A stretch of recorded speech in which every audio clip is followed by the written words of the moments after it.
음식이 상할 때는 그 처음에 신소도를 잃었을 때입니다. 처음 잃었을 때. 그리고 색깔이 바래는 것도 처음에 색상을 잃어버렸기 때문에 색이 바랍니다. 이렇게 세월의 때가 묻으면 우리가 아는 많은 것들이 변질됩니다. 물건만이 아니라 그 물건을 만든 취지도 변하고 정신도 변하고 사람도 변질됩니다. 우리 속담에 화장실 갈 때 마음과 나올 때 마음이 다르다는 말이 있을 정도로 사람의 마음이 간사하게 변합니다. 그래서 사람들은 흔히 말합니다. 초심을 잃지 말라고. 그렇습니다. 방황하지 않고 처음에 시작한 의도대로 그대로 이루어 가려면 항상 초심을 돌아봐야 됩니다. 무언가 잘못되어 간다 싶으면 그 즉시로 처음으로 돌아가서 다시 생각해 봐야 됩니다. 그리고 그 처음에서 벗어난 게 있다면 즉시 처음으로 돌아가야 됩니다. 우리 신앙도 마찬가지입니다. 사람의 신앙도 변질될 수 있음을 우리는 역사를 통해서 익히 잘 알고 있습니다.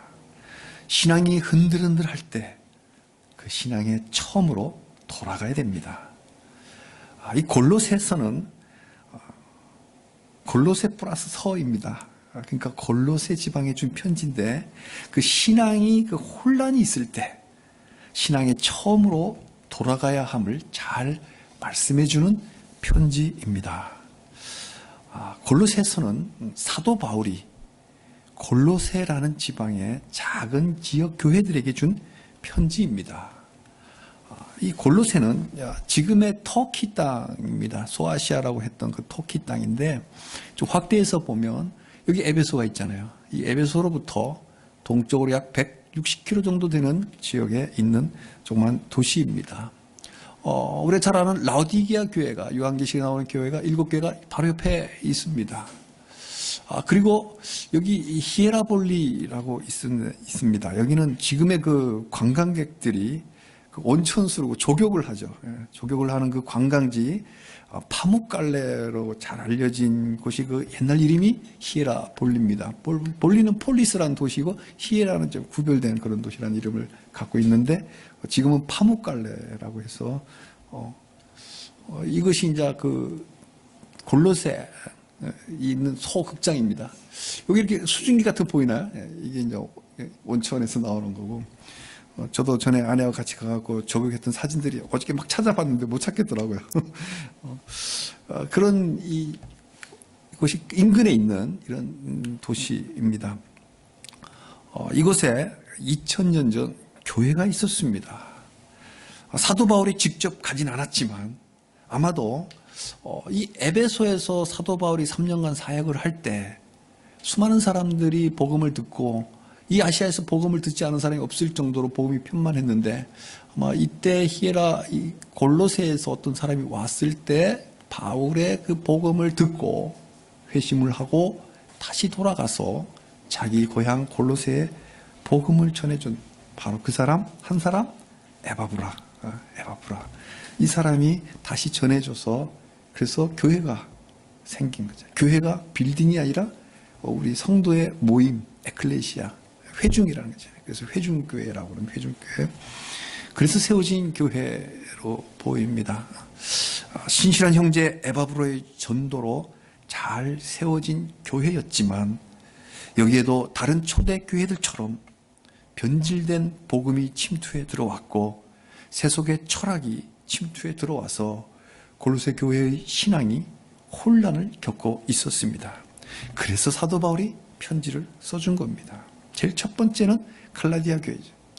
갈라디아지 많은 지방에 있는 교회들에게 편지를 줬고 남부 지방에 있는 골로새도 특별히 또 편지를 써 주었습니다. 그래서 이 사도 바울이 편지를 써서 이 신앙의 처음인 그 본질이 무엇인지를 가르치고 그 믿음이 견고하도록 에바브라가 개척한 교회지만 에바브라는 사도는 아니잖아요. 그래서 사도 바울이 흔들리지 말라고 편지를 써준 건데 1장 처음부터 복음에 대해서 나옵니다. 너희들의 믿음의 처음을 무엇이냐를 본질을 가르쳐주는 말씀, 그 편지가 바로 골로새서입니다. 이 편지를 보면서 2000년 전만이 아니라 오늘날 우리의 교회, 우리의 믿음을 볼 때 우리도 신앙이 지금 흔들만한 그런 유혹과 그런 시험들이 우리에게 얼마든지 있습니다. 그래서 이 골로새서는 2000년 전만의 편지가 아니라 현대를 살아가는 우리들에게도 주시는 하나님의 편지입니다. 우리는 골로새 말씀을 읽으며 우리의 믿음을 견고하게 다져야 합니다. 우리가 믿는 믿음은 무엇입니까? 우리는 무엇을 믿습니까? 이 질문에 대답을 잘 준비해야 합니다. 그래야 신앙의 혼란이 올 때 흔들리지 않는 견고한 믿음이 됩니다. 베드로 보십시오. 파도가 치는 그 물결에 예수님이 걸어오잖아요. 그때 유령이다 그럴 때 주시거든. 만일 주님이시거든 나를 오라고 하십시오. 내가 가겠습니다. 우리를 걸었잖아요. 얼마나 견고한 믿음입니까?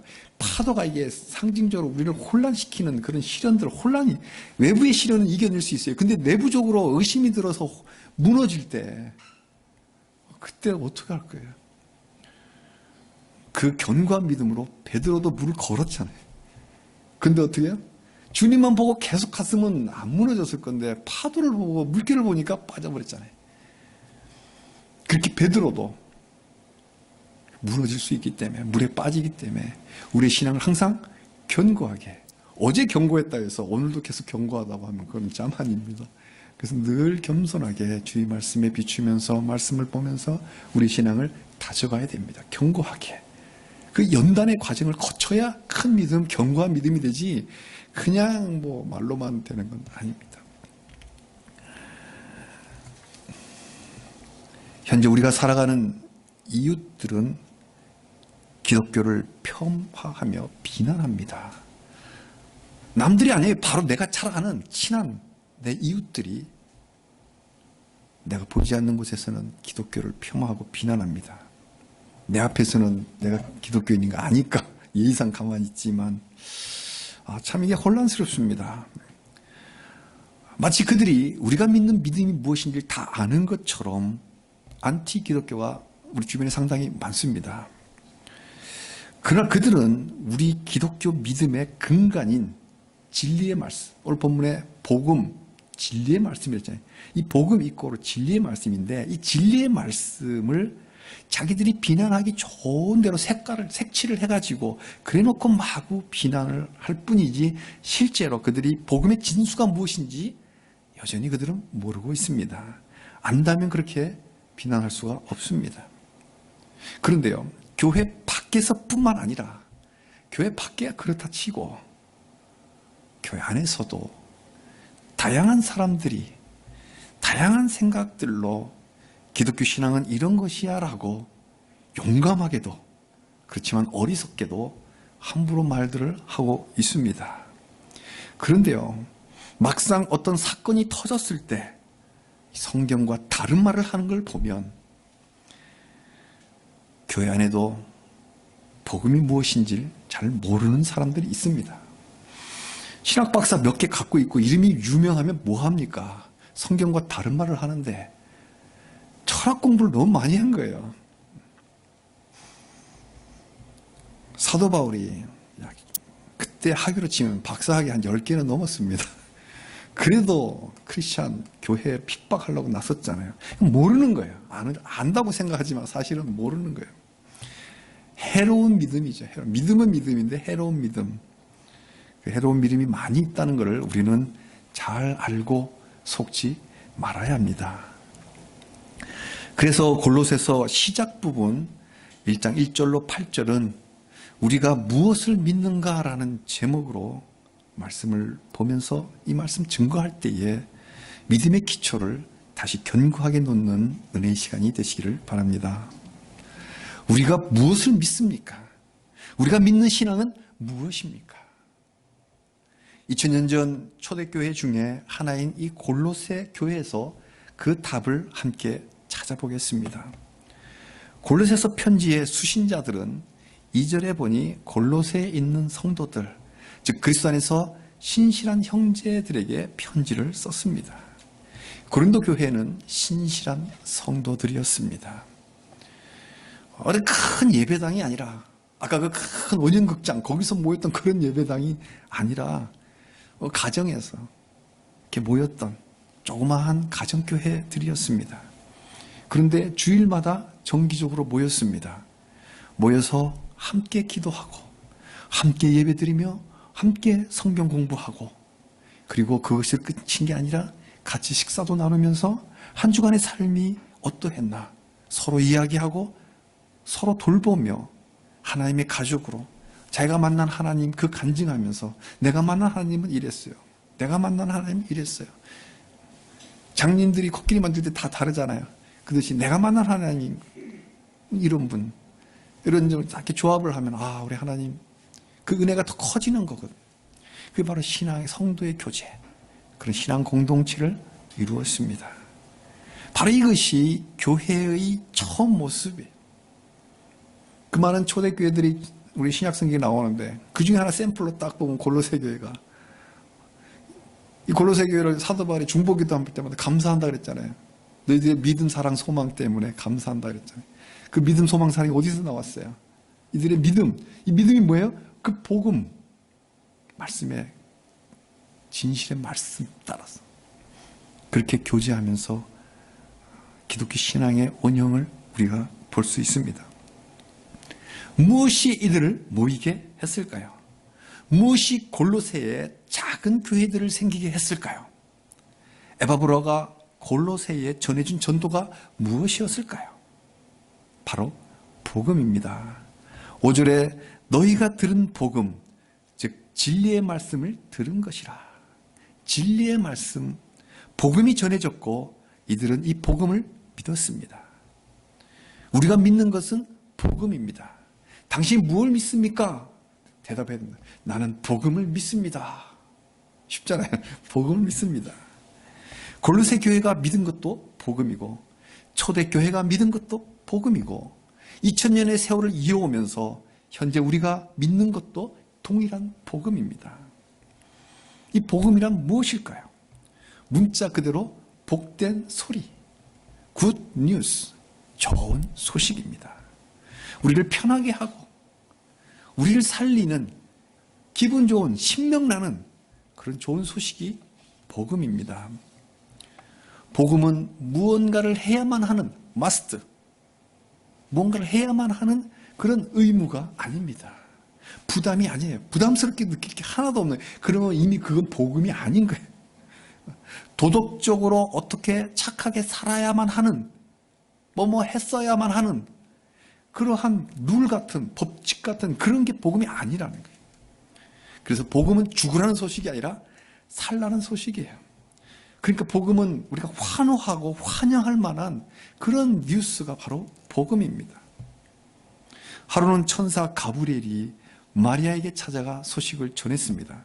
누가복음 1장 28절에 은혜를 받은 자여 평안할지어다. 주께서 너와 함께 하시도다. 우리 성경에 보면 은혜와 평강이 늘 인사말이에요. 천사 가브리엘이 나타나요. 이게 바로 복음이에요. 하나님의 은혜와 평안과 동행하시는 이 소식이 바로 복음입니다. 은혜를 받은 자여 평안할지어다. 주께서 너와 함께 하시도다. 우리 옆에 형제자매들에게 동일하게 우리 현대 버전으로 한번 같이 축복했으면 좋겠습니다. 은혜를 받은 자여 평안하십시오. 주께서 당신과 함께 하십니다. 한 번 더 두 마디예요. 그러면 먼저 은혜를 받은 자여 평안하십시오. 주께서 당신과 함께 하십니다. 이게 바로 복음이에요. 부담스럽습니까? 아니잖아요. 이게 바로 복음인 거예요. 어느 날 밤에 들에서 양들을 지키는 목동들에게 또 천사가 나타나 소식을 전했습니다. 누가복음 2장 11절. 오늘 다윗의 동네에 너희를 위하여 구주가 나셨으니 곧 그리스도 주시니라. 지극히 높은 곳에서는 하나님께 영광이요 땅에서는 하나님이 기뻐하시는 사람들 중에 평화로다. 하나님께 영광이고 성도들에게 평화가 되는 소식, 바로 주님의 탄생 소식이 복음입니다. 부담스러워요?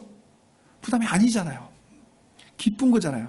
그래서 천군 천사들도 소리 높여 찬송하게 하는, 캐롤을 찬송하는 그 주 예수님의 성탄 소식이 바로 복음입니다. 우리가 그 복음을 믿는 거예요. 그런데 사람들은 왜 우리 주 예수님이 구주로 오셨다는 이 복음을 거부하는 걸까요? 왜 엔티 기독교가 될까요? 첫째, 몰라서 그런 거예요. 우리가 같이 이게 맞받아 싸울 게 아니고 긍휼한 마음을 가지고 몰라서 그렇구나. 둘째로는 그들이 아직 죄의 영향 아래 있기 때문에 빛이신 주님을 그 완고한 마음으로 거부하는 거예요. 자기가 어둠 속에 있으니까 빛이 싫은 거예요. 그 거부하는 거예요. 첫째는 몰라서 그렇고 둘째는 알면서 그러는 거. 그런 두 부류가 있는 거예요. 그리고는 다른 복음을 꺼냅니다. 그래서 다른 복음이 진짜 복음이라고 주장하는 거예요. 그래서 우리 성도들은 세상이 말하는 다른 복음을 분별할 수 있어야 합니다. discernment, 분별할 수 있어야 돼요. 다 복음이라 하니까. 그래서 순복음이란 교단까지 생겼잖아요.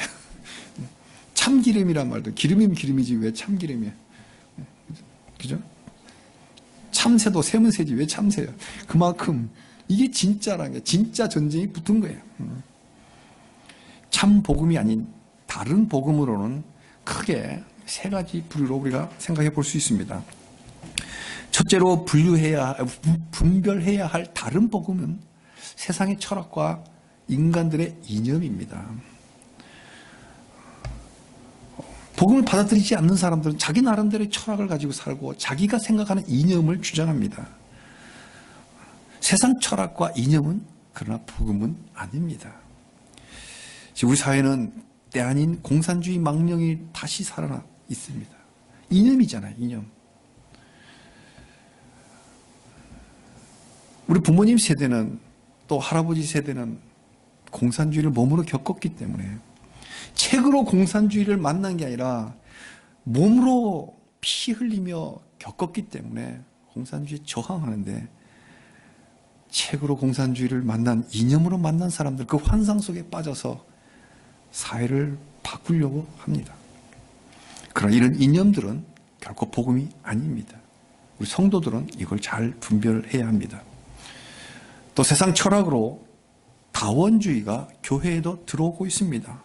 다원주의 뭘까요? 어렵습니다. 그래서 저는 쉽게 생각해서 원이 여러 개구나 그렇게 생각하니까 쉬운 거예요.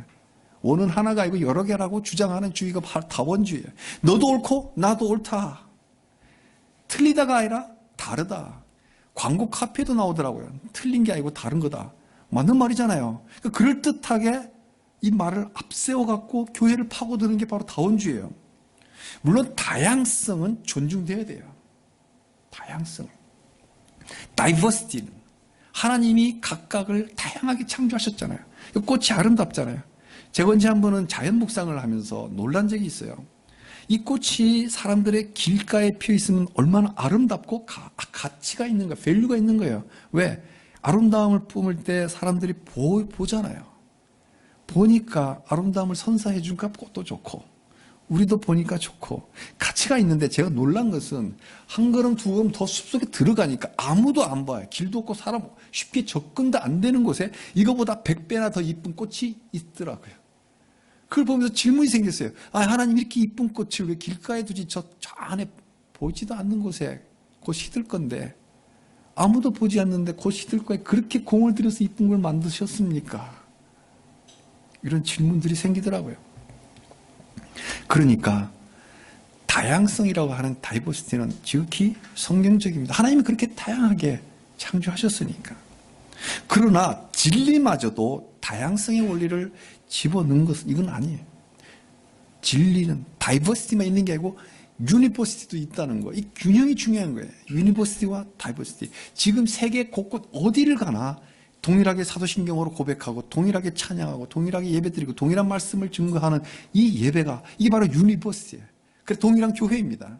그러니까 각 교회마다 특징이 다 다르잖아요. 나름대로의 개성이 있어요. 그걸 존중해 주는 다이버시티는 있는 거예요. 근데 이 다원주의는 이거를 교묘하게 혼란시켜 놓은 거예요. 여기에도 구원이 있고 저기에도 구원이 있다. 그래, 너희에게도 구원이 있으면 우리에게도 구원이 있다고 인정해 줘야 되는 거 아니냐. 바로 이런 철학들이 교회에 침투해 들어오고 있습니다. 이게 바로 2000년 전 초대교회를 했던 혼란스럽게 만드는 거나 지금이나 똑같습니다. 사단은 이름만 바꿔놓은 거예요. 율법주의냐 비율법주의냐에서 지금 다원주의냐 포스트 모더니즘이냐라고 하는 그림만 옷만 갈아입었지 본질은 똑같은 거예요. 목적은 뭐예요? 우리를 복음으로부터 띄어놓으려는 거죠. 그래서 우리는 복음을 정확하게 알아야 돼요. 은행 직원들이 위패를 분별할 때 훈련을 시키는데 은행 직원들 할 때 가짜 위패를 자꾸 보여주는 게 아니에요. 내 생각은 그럴 줄 알았는데 보니 그렇지 않고 진짜 화폐를 자꾸 보여준답니다. 하루 종일 진짜 10,000원짜리만 계속 보십시오. 사람이 어찌 되겠어요? 그 힘든 과정을 겪고 넘어가면 결국 나중에 보다 보면 10,000원짜리 진패만 보다 보면 딱 자기 몸에 배긴 거예요. 그래서 나중에 위패가 하나 쓱 지나가면 본능적으로 딱 찾아내는 거예요. 아, 뭐 이상하다 다시 보는 거죠. 그래서 골라내서 기계에 넣어서 찾아내는 거죠. 그래서 우리가 자꾸 이렇게 실패 사례 분석할 게 아니라 성공 사례를 자꾸 연구해야 돼요. 복음을 자꾸 봐야 돼요. 복음을 보면 복음 아닌 걸 우리가 분별할 수 있는 것이지 복음 아닌 걸 자꾸 연구할 필요 없어요. 그거는 우리 전문가들이 있어요. 이단 연구하는 전문가들에게 목회자에게 맡기고 우리는 복음만 보는 거예요. 그러면 우리에게 성령께서 분별의 영을 주십니다. 우리 하나님은 거룩을 속된 것과 섞어버리는 걸 아주 싫어하십니다. 그래서 우리 구약 성경에 보면 섞지 마라. 심지어 술도 혼합주를 싫어하시는 그런 말씀이 있잖아요. 하나님께 가는 길은 오직 예수뿐입니다. 우리 찬양 드렸잖아요. 오직 예수뿐이네. 그래서 우리가 분별해야 될 다른 복음이란 세상 철학과 이념들입니다. 두 번째로 분별해야 될 다른 복음이란 사랑 타령만 하는 성경 왜곡입니다. 교회 안에 있어요. 사랑의 하나님은 좋고 공의의 하나님은 글쎄 근데 심판하는 하나님? No. 이게 문제예요. 사랑의 하나님 너무 좋아요. 공의의 하나님? 그래 뭐 있으면 좋고 뭐 그래야 될 것 같기도 하고 근데 심판하는 하나님? 아 그럴 리가 없어. 그건 아니야. 그건 아니야. 거부합니다. 이게 바로 성경에 왜곡하는 다른 복음입니다. 천국은 인정하는데 지옥을 인정하지 않는 거예요. 이게 바로 가짜 복음입니다. 듣기에 따라서 우리가 혹할 수 있어요. 그래서 분별해야 돼요. 자꾸 철학적으로 그런 자기 세상의 가치관을 보면 거기에 딸려가는 거예요. 성경을 안 보면 이단에 딸려가는 거예요. 왜? 그들의 주장은 이렇습니다. 하나님은 사랑이라며. 우리 하나님 우리 아버지라며. 그런데 어떻게 자녀들을 불구덩이 속에 지옥 속에 보내버릴 수 있어. 나도 자식 키우는 아버지인데 난 못해. 그럼 하나님 그럴 리가 없잖아요. 그러니까 우리 하나님은 절대 그러시지 않아요. 우리 자녀들 모두 다 구원해서 다 천국 보내주셔요. 이렇게 주장하는 거.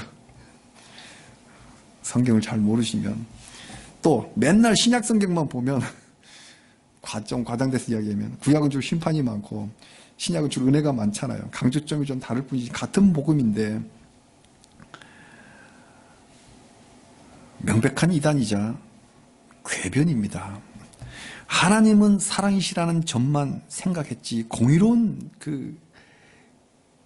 하나님 그 공의로운 사랑 그거를 생각지 않고 자기 생각만 그건 자기 생각이지 복음이 아닙니다. 그들이 주장대로 하나님은 사랑이시라서 모두들 다 천국 간다고 한다면 애초부터 성자 하나님이 인간 예수로 오실 필요도 없었고 그 험한 십자가 지면서 우리 대신에 처벌 받으실 필요도 없었고 각자 지은 배 자기가 다 처벌 받으면 되잖아요. 그리고 또 죄에 대한 심판을 부인하니 정말 우리도 다 우리 죄도 심판도 안 받고 그러면 죄악이 정당화되는 그런 궤변 중에 궤변이 바로 사랑 타령하는 사람들입니다. 그런데 이 사람들이 정작 포장은 사랑으로 포장을 해놨잖아요. 평화를 포장해놓고 사랑을 포장해놓고 그러나 그 속에서는 진짜 우리를 하나님이 사랑으로부터 띄워누려는 음모가 들어있는 이걸 우리가 잘 지혜롭게 분별해야 됩니다. 성도를 속여서 우리 믿음을 방해하려는 위선이자 가식뿐인 다른 복음입니다. 그렇다면 우리가 믿는 참된 복음이란 무엇일까요? 진리의 말씀 참된 복음이란 죄에 빠져 희망이 없는 우리를 구원하시려고 성자 하나님이 인간의 몸 예수로 오셨다는 소식입니다. 이게 바로 복음이에요. 구약 성경은 끊임없이 메시아가 오실 것을 예언해 왔습니다. 창세기부터. 특별히 두 개를 꼽는다면 이사야 7장 14절에 보라 처녀가 잉태하여 아들을 낳을 것이요 그의 이름은 임마누엘이라 하리라. 이 예언의 성취로 오신 그리스도가 마태복음 1장 21절에 바로 예수님이십니다. 구약성경 미가서 5장 2절에 베들레헴에서 이스라엘을 다스릴 자가 나올 것이라고 예언했는데 이 예언의 성취가 정말 베들레헴에서 우리 왕 예수님이 탄생하셨습니다. 구약에 예언했던 메시아가 때가 되어 오신 바로 그분이 그리스도 우리 주님이 예수님이십니다. 히브리 말로 메시아, 그리스어로 그리스도, 그것이 영어로 크리스트, 그게 중국어로 넘어와서 우리 한국으로 와서 기독교가 된 거예요. 발음상. 근데 그리스도란 구원자란 뜻이죠. 바로 예수님이십니다. 예수님은 예언대로 동정녀 처녀에게서 나셨고 12살 시절에 예루살렘 성전의 성경 박사들과 토론해서 그 선생들을 놀라게 할 정도로 지혜가 자라고 키가 자라고 하나님과 사람들 앞에서 사랑스럽게 청소년 시절 자라났습니다. 그 뒤로 어떻게 자라는지 소식이 없어요. 집에서 아버지를 도와 목수일을 했습니다. 30살에 그리스도의 삶을 시작하셨습니다. 가르치시고 천국 복음 전파하시고 질병을 치료하셨습니다. 죽은 사람도 살리셨어요. 바다의 폭풍도 잔잔하게 하시고 풍랑치는 물 위에도 걸으셨습니다. 예수님은 자신의 정체성을 직접 스스로 밝히신 대목이 요한복음에 참 많이 나옵니다. 8장 58절에 아브라함이 나기 전부터 내가 있었다. 시간을 초월하시는 분이에요. 10장 10절에 내가 온 것은 양으로 생명을 얻게 하고 더 풍성히 얻게 하려고 한 것이다. 생명의 근원이신 분이 바로 우리 주님이세요. 10장 30절에 나와 아버지는 하나이다. 하나님이신 거예요. 14장 6절에 내가 곧 길이요 진리요 생명이니 나로 말미암지 않고는 아버지께로 올 자가 없느니라. 우리 주님은 우리를 하나님께로 인도하실 유일한 길, 다원주의가 아니야. 여기도 저기도 구원이 있는 게 아니라 오직 예수, 유일한 길, 우리 유일한 구원자이십니다. 그래서 우리를 구원하시는 구주 예수님이 오셨다는 그 소식이 바로 복음인 거예요. 그냥 아기 탄생한 게 아니라 우리 구주 주님이 탄생하신 바로 그 소식이 바로 복음입니다. 그런데 누가 그럽니다. 그렇지만 이분이 십자가에 무기력하게 죽지 않았냐고 그럽니다. 맞습니다. 우리 주님은 험한 십자가에 무기력하게 죽으셨습니다. 그러나 그걸로 끝나지 않았습니다. 이걸로 끝이었다면 사도 바울은 전도하지 않았을 것입니다. 에바브라는 자기 고향 골로새에 돌아가서 복음을 전도하지 않았을 것입니다. 왜? 주님은 죽고 끝났으니까. 그러나 우리 주님은 부활하셨습니다. 누가복음 24장에 부활해서 제자들이 문을 잠그고 있는 숨어있는 그 방에 한가운데 갑자기 나타나신 거예요. 유령이 아니라 살과 뼈가 있는, 그래서 내 살과 뼈를 만져보라고 하잖아요. 그리고 생선 달라. 그래서 먹을 걸 달라니까 그 구운 생선. 주님은 생선구이를 좋아하셨나? 이 생선구이를 드셨잖아요. 한 토막. 그러니까 우리가 똑같은 몸, 살과 뼈를 가지신 몸이지만 닫혀있는 문도 통과하는 그런 부활체. 동일한 몸이지 한데 부활체로 부활하셨어요. 우리 주님이 부활하신 소식이 바로 복음입니다. 아, 살아계시다. 이게 바로 복음이에요. 주 예수님은 우리를 고아와 같이 버려두지 않고 아버지께 구해서, 하나님 아버지께 요청해서 또 다른 보혜사 성령님을 보내주시겠다고 약속하셨습니다. 승천하시면서 뭐라 그래요? 내가 곧 성령을 보내리니 그때까지 기다려라. 이 성에 머물러 있어라. 그렇게 이야기하시고 승천하셨어요. 정말로 예수님은 성천하신 후에 마가 다락방에 오순절날 모여있는 제자들에게 성령님을 불같이 부어주셨습니다. 그러니까 예수님의 탄생이 복음이고, 예수님이 다시 사신 게 복음이고, 예수님이 우리에게 성령을 주신 게 바로 복음이에요. 성령을 주셨기에, 성령을 주시지 않았다면 사도 바울이 전도하지 못했을 거고, 에바브라가 골로새 전도하지 못했을 거예요. 왜? 부활하셨음을 알면서도 제자들이 꽁꽁 숨어 있었잖아요. 그러나 부활만으로도 이미 힘이 넘치지만 예수님이 특별히 좀 가만히 있어라, 좀 더 기다리라고 지시했기 때문에 그 주님의 그 소식을, 복된 복음을 듣고 기도하면서, 다락방에서 기도하면서 주님이 기다렸잖아요. 그래서 성령이 임했을 때 정말 파워가 생긴 거예요. 그 파워로 전도하기 시작한 거죠. 성부 하나님이 살아계시고, 우리 주 예수님이 부활하신 육체로 지금도 살아계시고, 성령님이 우리 안에서 또 다른 보혜사로 살아 동행하시는 이 뉴스, 이게 바로 참된 복음이고 유일한 복음입니다. 우리가 믿는 복음이에요. 당신이 믿는 복음이 무엇입니까? 그럼 우리는 대답할 수 있어야 돼요.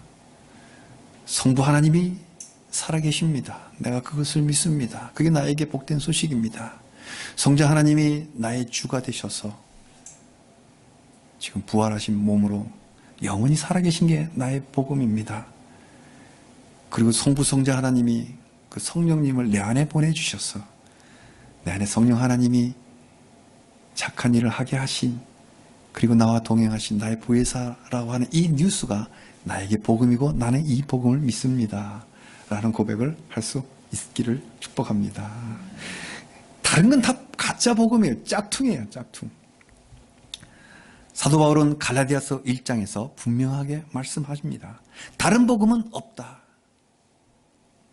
어떤 사람이 너에게 와서 변질된 복음을 전하겠지만 너무 쉽게 미혹되지 말라. 복음은 그리스도의 복음뿐이다. 다른 복음은 없다. 그러면서 사도 바울이 기가 막힌 말을 합니다. 1장 가운데. 만일 하늘로부터 온 천사, 악령들 말고 하늘로부터 온 천사란 말은 이제 가브리엘 같은 하나님의 선한 천사들이요. 이 천사들이라 할지라도 내가 가브리엘이라고 하고 나타나서 만약에 다른 복음을 전한다면 그들도 저주받을 것이다. 사도 바울이 천사들도 저주. 근데 더 놀라운 말을 합니다. 만일 내가 너희들에게 전해준 복음 있잖아. 근데 내가 나중에 다시 나타나서 내가 만약에 다른 복음 전하면 나도 저주받을 것이다. 그러니까 메신저가 중요한 게 아니라 메시지가 중요하다는 거죠. 그러니까 우리가 이 견고한 복음을 잡고 있어야 돼요. 사람들에게 휘둘리지 말고 복음에 붙잡고 있어야 돼요. 그러면서 갈라디아서 1장 10절에 이렇게 고백합니다. 이제 내가 사람들에게 좋게 하랴 하나님께 좋게 하랴, 사람들에게 기쁨을 구하랴. 내가 지금까지 사람들의 기쁨을 구하였다면 그리스도의 종이 아니니라. 우리가 즐겨 외우는 성경 구절이죠. 이게 복음을 믿는, 믿음으로 사는 자의 고백입니다. 우리 사랑하는 성도님들, 우리 믿음에 시련이 있을 때, 우리 믿음에 의심이 들 때, 그때 처음으로 돌아가 초대교회 골로새 교회 성도들의 그 신앙으로 우리가 돌아가서 우리가 무엇을 믿는지를 다시 한번 돌아보며 우리 믿음을 굳세게 하시기를 바랍니다. 우리가 믿는 것은 구주 예수님을 믿는 믿음입니다. 주님을 우리에게 보내주신 하나님의 사랑, 우리를 구원하시고 다시 사신 부활하신 주님, 우리 안에 살아계신 성령님의 그 선한 인도하심, 이 성삼위 하나님이 우리와 동행하는 이 복음을 믿는 이 믿음으로 우리 어두운 이 땅을 밝게 비추는 복음의 빛으로 살아가시기를 주님의 이름으로 축복합니다. 아멘.